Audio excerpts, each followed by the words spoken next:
এই নৈহাটির একই স্বর, আরে কলকাতার একই স্বর।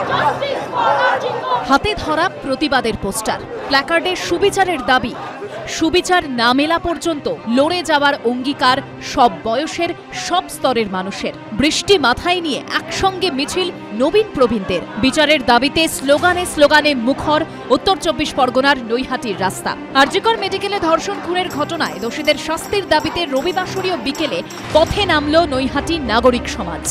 শিক্ষক, চিকিৎসক থেকে নাট্যকর্মী সকলেই অংশ নেন সেই মিছিলে।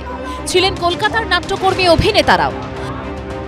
হামলা করে মানুষকে দমিয়ে রাখা যায় না। বিভিন্ন সময় বিভিন্ন শক্তি, মানুষের যে শক্তি তাকে দমানোর জন্য, সাধারণ মানুষের যে গলার আওয়াজ তাকে দমানোর চেষ্টা করেছে। কিন্তু যে আওয়াজ গণতান্ত্রিক আওয়াজ, যে আওয়াজের মধ্যে সত্যি জোর আছে, বিশেষ করে আমাদের তিলোত্তমার সঙ্গে যে ধরনের অন্যায় হয়েছে, এবং তার থেকে আজকে জানতে পারছি আমরা যে স্বাস্থ্য দুর্নীতিটা বড় করে বেরিয়ে আসছে।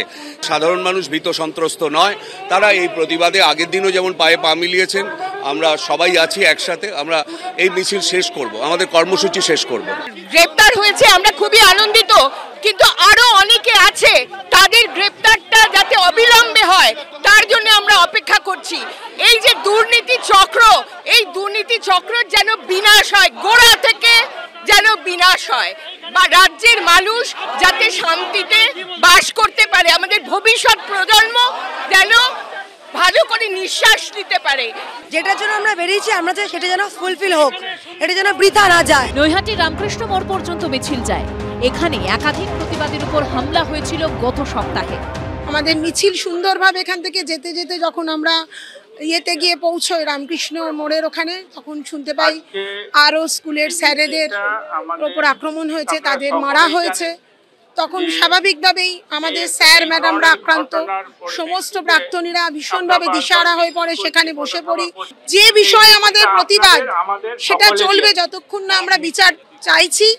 ওদিকে ডাক্তারবাবুরা, জুনিয়র ডাক্তারবাবুরা যেভাবে লড়ছেন, সারা বাংলার মানুষ লড়াই করছে, সমস্ত স্তরের মানুষ।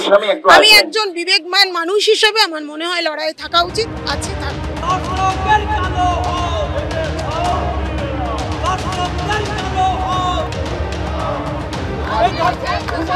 আরজিকর কাণ্ডে উত্তাল গোটা রাজ্য। বিচারের দাবিতে সরব শহর থেকে জেলার লক্ষ লক্ষ মানুষ। মঙ্গলবার সুপ্রিম কোর্টে এই মামলার শুনানি। সেদিকে তাকিয়ে গোটা রাজ্যের মানুষ। রুমা পালের রিপোর্ট, এবিপি আনন্দ।